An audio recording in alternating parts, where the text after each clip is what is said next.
most importantly, yourself. So please get involved. If you want to slide in on the podcast at Joel Fletch SEN, we've got TikTok, X and Instagram as a way to do that. And we welcome our listeners in Queensland, New South Wales and the ACT on SEN. Track those in New Zealand. If you wish to have your say, 8833 to join the show. Now, Brooksy, the captain, has put our guest right in front of the text board. So just come in hot off the back fence and he'll be seeing it all.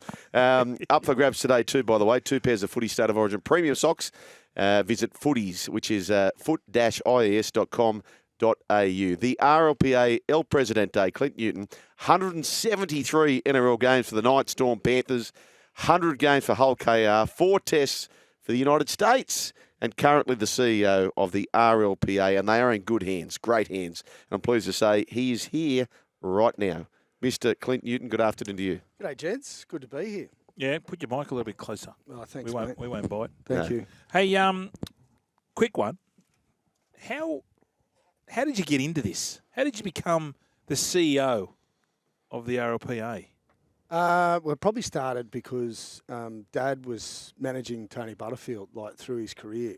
And, Oh, really? I didn't know that. Yeah, so I mean, Butsy used to pay. He was a tight bastard. So Yeah. he, like all front rowers actually.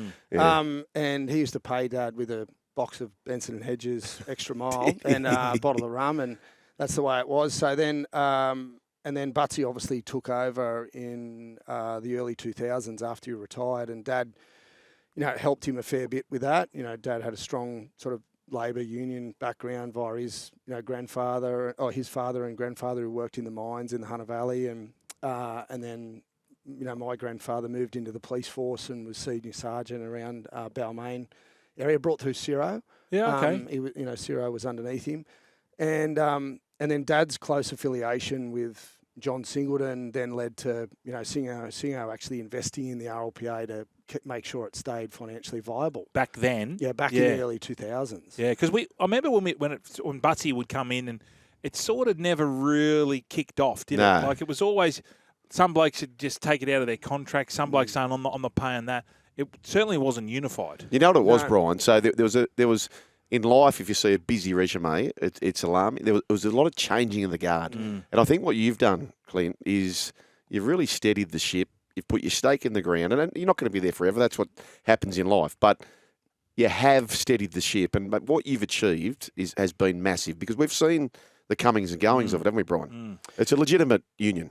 Yeah, I think one of the biggest things were, I think, Butsy and the board at the time, really dug in. I mean, they had really not a whole lot of funding because of the inconsistent payments. Yeah. And then I came back from England at the end of 2011, and we had our AGM in 2012, and we were in some trouble financially, and we were going into our collective bargaining agreement for 13 to 17. And after Butsy got the first one in 2003, and so we made a decision there at that AGM that 100,000 that would otherwise go to players via the salary cap would go towards the funding of the RLPA. That's how we built stability. So there was a big vote. Unanimously, we all voted that instead of tipping it into our salaries, 100,000 would go towards the RLPA. So it was 1.6 million. And then that gave us consistency over that 5 years. You're not chasing Dosh up. You're not trying to sell them. But also the money goes further. It's not post-tax because we are a small union effectively because we don't have 30,000 members like, other union affiliates. So that was really critical. And then in that negotiation, we had a big lift in the salary cap, big lift in minimum wage, contract security, player insurances, wellbeing education spend, all those types of things, which then led into when I was chair. I got put in as chair as 2015, and then recruited the CEO at the Ian Prendergast from AFL. Then we re-established a board where Deidre Anderson came on back then, and we had a really strong board at that point. And then when Prender resigned, handed in his resignation, then I took over in 2020, and I got the job on the Friday. And then the comp shut down on the Monday in COVID. Oh, wow, yeah. So that was my start. Wow, take us through that because everyone had to be together. Volandi's one of the biggest power players in Australia, not just in sport. Yes. You're starting at that time, and I keep saying this. You've done a remarkable job. That's why we got you in here. How was that going down? And how much say did you have on behalf of the players in COVID time? Mate, it was full on. I never forget the day that we had that meeting where we were in the NRL's office, and there was all the sort of big decision makers there, from government to Peter and some other commissioners and Todd Greenberg, the then CEO at the time, and whatnot. And they literally said we've got to shut the comp down. Wow. Based on all the news and the feedback and I suppose the expert opinions that were coming via Europe, that this was going to be, a train wreck that was coming to Australia. And then it was about, righto, well, the game shut down. It was in some serious financial challenge, given they didn't have a whole lot of revenue because they had debt to pay the broadcasters at that point. Yeah. So literally, I probably spoke to Peter just about nearly every day. During that. In your garage, I hear. In my garage, yeah. What was that like? Is he quite daunting to speak to? Like, were you a bit worried going in there, or? Well, I'd got to know Peter via the competition committee at that time because he was the representative there, and we got on well there. And obviously, we recognised that, hey, this is a real time to pull together, And Peter and I were up really early during that COVID period, and I had actually had a shitload of mould in the second story of the bottom story of the house, so I couldn't work down there, and so to stop waking up the girls, I used to go in my garage. So we would talk at 5:30, 6 o'clock in the morning, every morning about, okay, what are we doing today? What's next? So he's up and at him. Pete's on the ball. He's up and at him. Yeah, and also he had a job to do with racing as well, who was going through a similar time. And so the next phase was obviously about, well, what deal do we want to strike with the NRL in the interim, in the absence of playing, which we just did a 2-month deal, which proved to be the right decision. And we backed in the game and us working together to come back in, whereas some of the other codes, they negotiated a longer-term deal. And then obviously we did a 2-month deal, which was risky.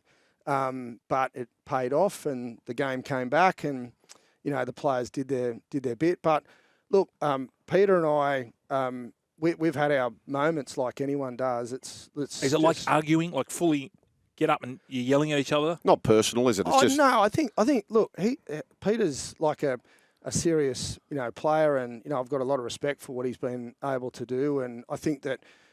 He's a fair guy when he's given all the information. And, again, during that period of time, we worked really collaboratively. I think, where we got to in the new CBA, demonstrates again where the game is working with the players, whilst there was obviously a fair bit of niggle there. But, again, he understands I've got a job to do, he's got a job to do, and ultimately we hopefully meet in the middle, which we've done, twice now with 2 big negotiations with COVID and this one, and the game has really set itself up now for a really strong future, which is significant. Well, Brian, so rugby league and racing, were pretty much first back in the world. The only 2 sports at one stage. Yeah. Can I ask you this, Clint? What's the average lifespan of an NRL player? Have you got those stats? Yeah, so the average career length is about 40 games. Which is not long at all when you consider, again, which is why one of the big reasons why we have to secure what we secure. So obviously appropriate minimum wages and which is what now? What in the? Well, I want to ask you this: what was the greatest achievement you think in the current EBA that all the players are on now? What do you think? Because we weren't we didn't know the ins and outs of it. We just got told about there was something to do with the insurances and stuff like that. Well, I think for us, the pay and the salary was never a huge issue. I mean, that was put to bed in the December of 2022, and so therefore that was not really there. So when the game has its revenues and it distributes it out, we never touched grassroots revenue throughout the whole entire negotiation. So that's about nearly 400 million that goes to grassroots over the term. The players got their percentage, clubs get their percentage, NRL has their percentage to run the business on. So really it came about, rights and protections of players having more say over the things that matter to them. Which was what? Well, things like the competition, like how long the season goes for, with regards to not introducing more fixtures into a regular season. Data and privacy laws around the women's investment and their parental and leave policies and the payment of that. And obviously around the whole player IP use, because that's a huge part of the game. Can you explain that one? So it's basically SEN, use your image to promote SEN. And you get remunerated for that and paid for that. So before that, you couldn't do that? No, see, they wouldn't have rights to it. So now we have rights to players of 3 or more use. So at the end of the bargain, obviously, we have rights to those IP rights of all the players, which is consistent across all sports. So players need protection about how their image is used and then what they receive. So it doesn't stop individuals from doing deals, but when 3 or more players are used, it has to go through the right process and they have to be remunerated for that. Oh, okay. Gotcha. But when before that, you didn't have to? Well, we didn't have the rights to protect the that. NRL could just sell it off. Yeah. To, say, the Commonwealth Bank or whatever it is. And then obviously we get the benefit of those revenues that come in, but it's more about having the rights to that, how that's used, and then obviously the ownership at the end of the term. Clint, Brian likes to use a saying where the rear view mirror is far smaller than the front window because the front window is bigger. We need to look forward. So what we've achieved is massive. But what is on your to-do list? What are you chasing now in the next one? I think one of the couple of big things is actually now we've got our collective bargaining agreement done. It's about actually coming together and saying, well, what are the big ticket items that we all want to work together to grow the game? I mean, the good thing is players gifted the NRL the first $300 million in cash and assets, so the game can actually have protection if there was another COVID. They can invest that money however they like, hence why they've bought, obviously, Gambaros, they've bought Kawana Waters, they've bought Into the Quest, and they've actually got cash there available, which they were hugely vulnerable, pre-COVID. Where was that money going? Where was that going? Was that the previous administrators? Yeah, to be honest, I don't know. I've got a question. Do you get to look at the books? We do now. That was another part of the negotiations, is ensuring that we have transparency over the financials of the business. Yeah. Because when you're in partnership, which we are in partnership, how can you have a partnership if you don't have oversight over what money's coming in? Because ultimately you have to ensure that you do have transparency, you do have accountability on the spend, because the players are partners in the game, and therefore players must have a seat at the table in that regard. So I think one, it's about obviously NRL expansion, being a part of those discussions and working through a roadmap that says, okay, where are we going and what are we doing? NRLW expansion. I think all the major events are significant for the game. So obviously you've got, your Vegas Magic Round, the Pacific Championships at the end of the year in international football. We've got a lot of good work going on via Tom Simons and Joe Nullivale and Keegan Hipgrave in the past player space.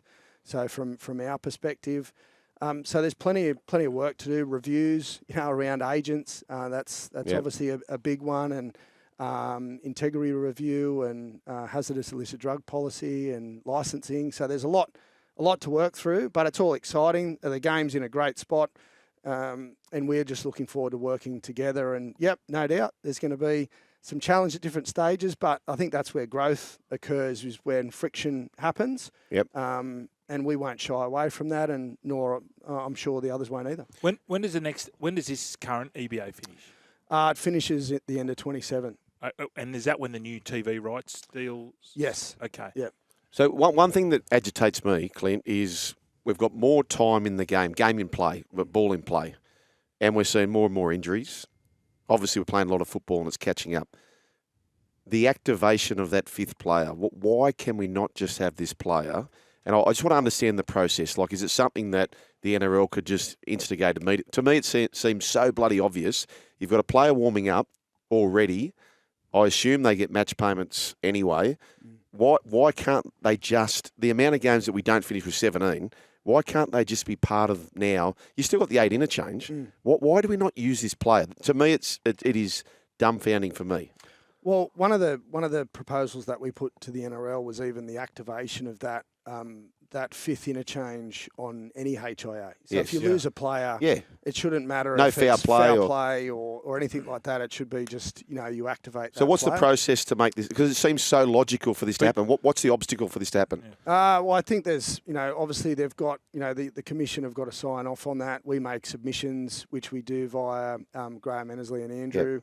They obviously run it up the chain and it goes from there. But that's been our position for the last couple of years, that we've wanted to have that fifth player activated for any HIA.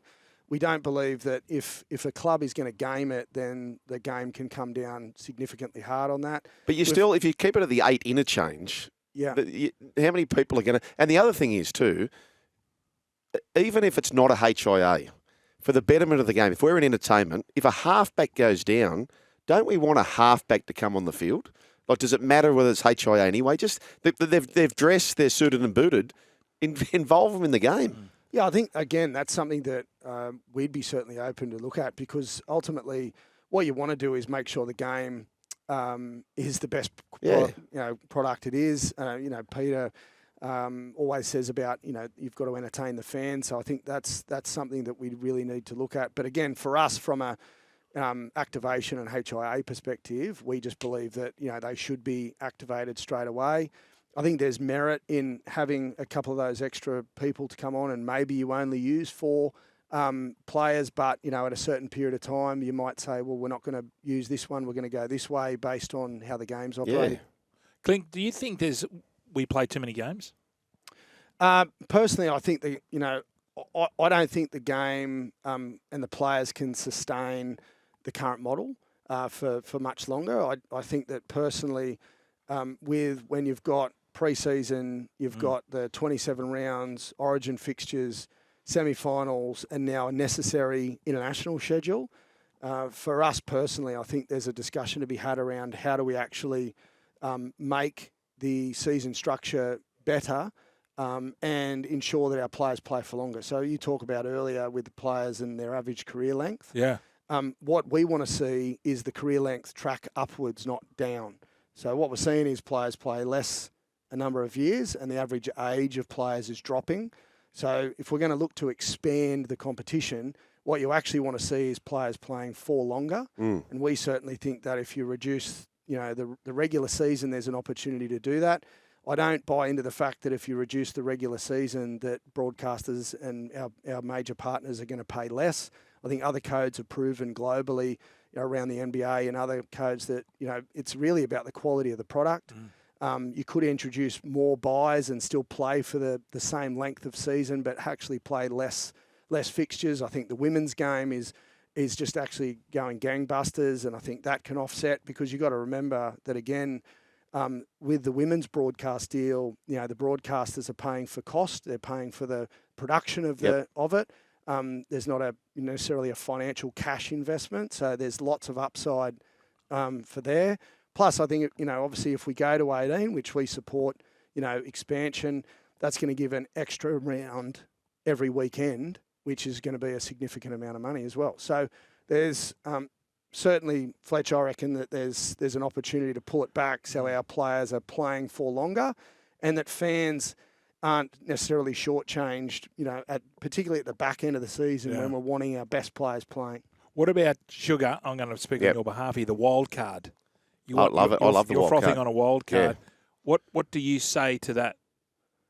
Well, I think, again, I don't think you can do it under the current structure. No. Because it's too long, the season? Well, it's already too long. I think that if you load in another fixture in that space, we've made a submission around that. I do genuinely believe that if you pull back the competition, there's an opportunity to explore that. Also, I think that international is just a big beast that can get stronger if it's supported right.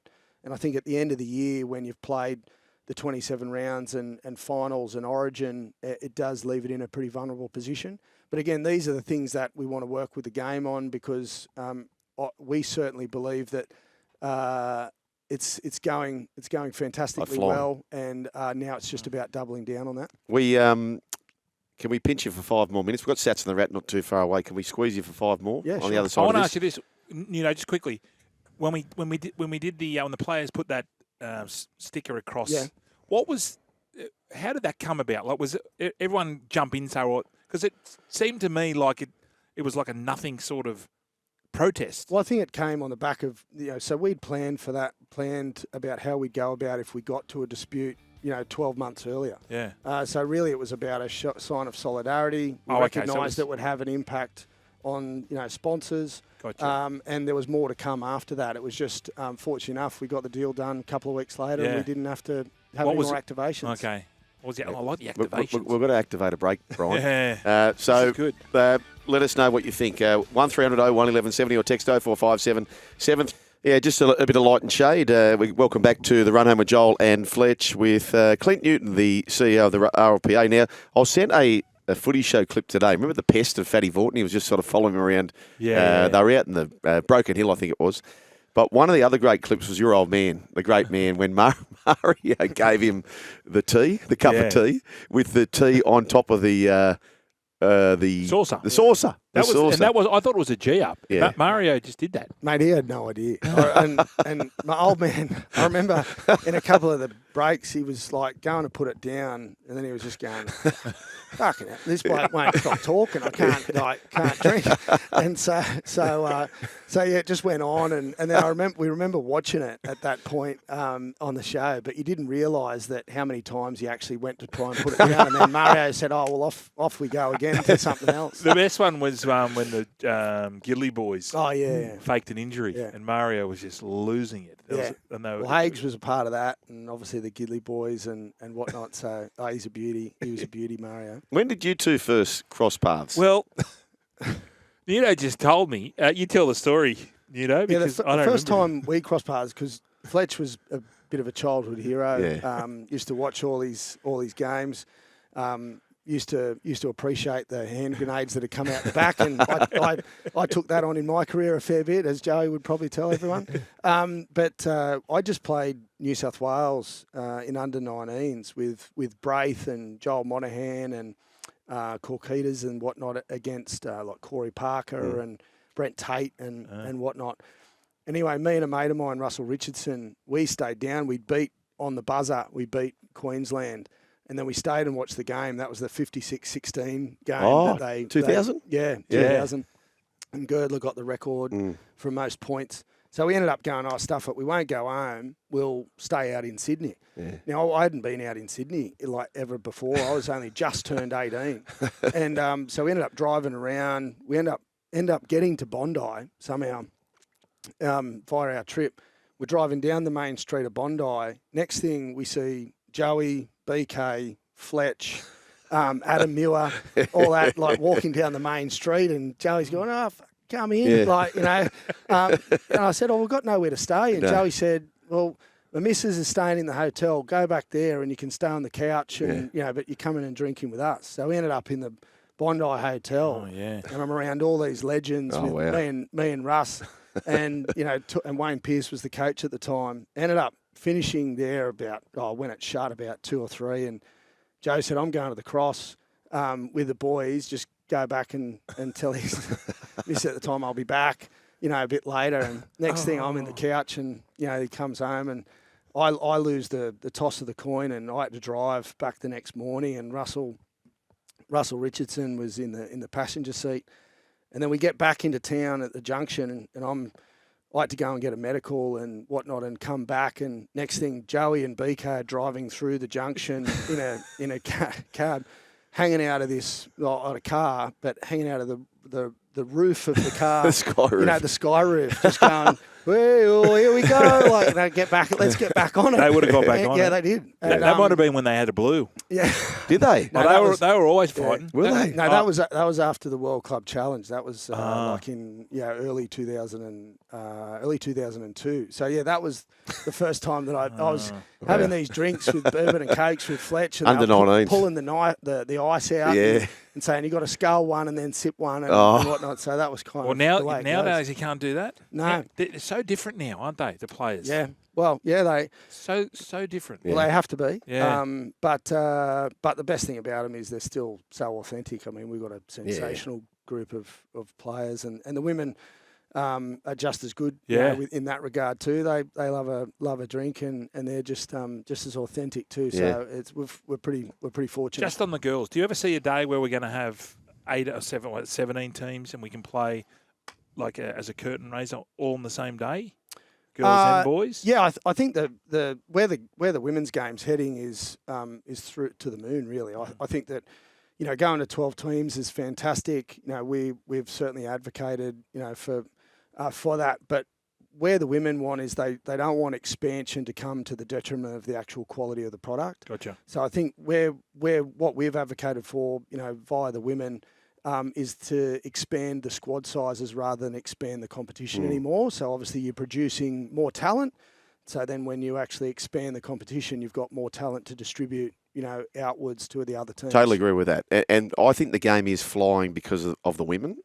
What I think we need to do next year is, I know we send the draw over to Canada. I think, when have we got the rights, you and I, Fletch? From 2026. 2026, we get the rights. We take over the draw, right? But up until then, I think what we need to do, Clint, is start with the women's draw. And I know we don't have every team, but then, what is it? How many rounds is it? 10 rounds or 10 rounds? 10 rounds. Yeah. We need to, in that time, at least 6 or 8 of those weeks, clone the draw for the men. So we've got all these double headers, and then we fill in the blanks for our draw.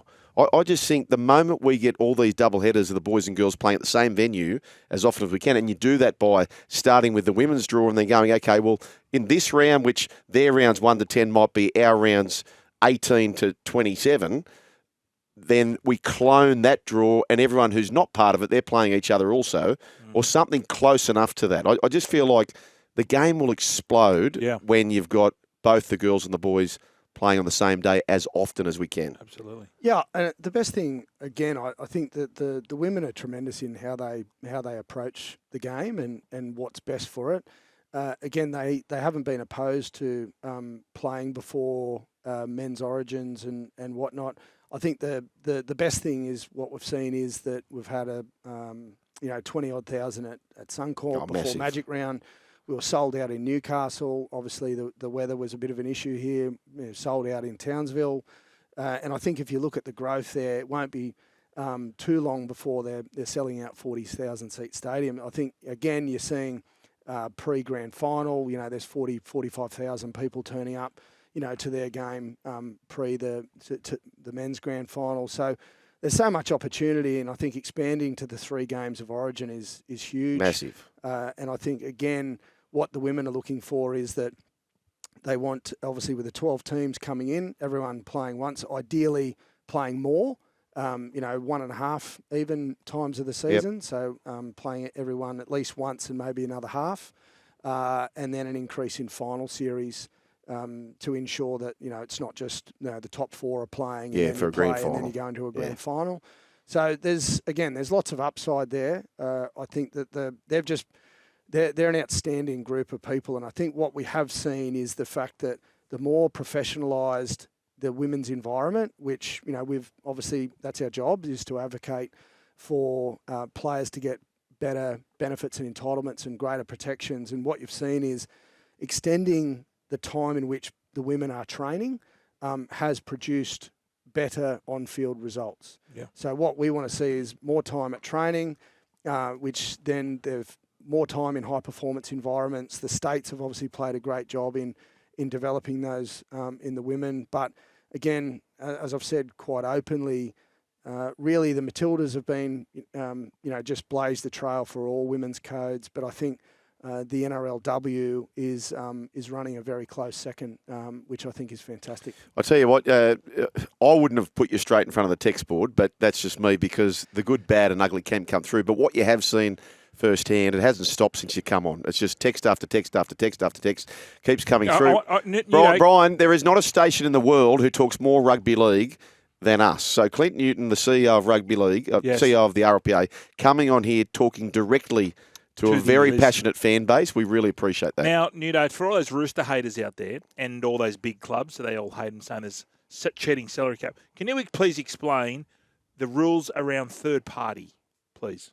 Yeah, so third-party agreements are effectively the club, has to be at sort of arm's length from those. So again, the way in which that operates is a player, a club can make contact with a player and say this party's interested, but then they have to sort of step back, from that process. Is there any limit on that company or? We've got a limit on him. We've completely kidnapped him. I'm just trying to. No, there is none. But the biggest thing is that all third-party agreements must be registered by the NRL. Correct. So each club just can't go and do their own third-party agreement and then, it's a free-for-all. Yeah. Every third party must be vetted by the NRL's salary cap auditing team, who do a great job in that space. But it adds to the theatre, doesn't it? Yeah, but no limit? No, they can. So a player can earn as much as he wants. In that process. Yeah, in that process.